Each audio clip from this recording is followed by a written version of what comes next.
Magluto tayo ng tortang kalabasa. Boss. Ayan, thank you kay Madam Annabel. Binigyan ako ng kalabasa kahapon. Ayan, kintry ko mag-torta. Oh, nasunog na. Ang sarap, promise.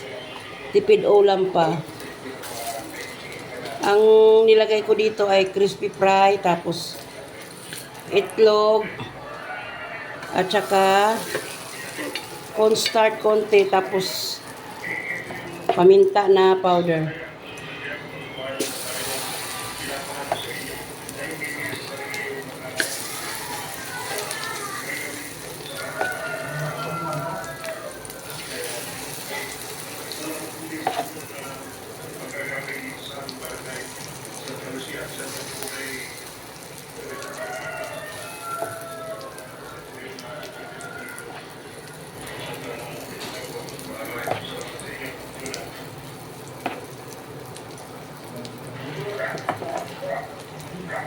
Kalabasang torta, napakasarap.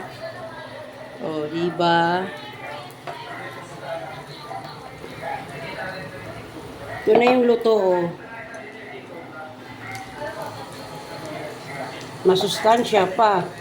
Kahit wala na siyang karne, oh.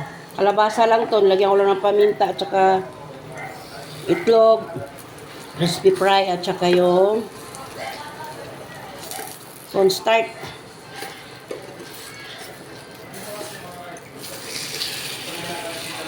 Ayan guys, thank you for watching.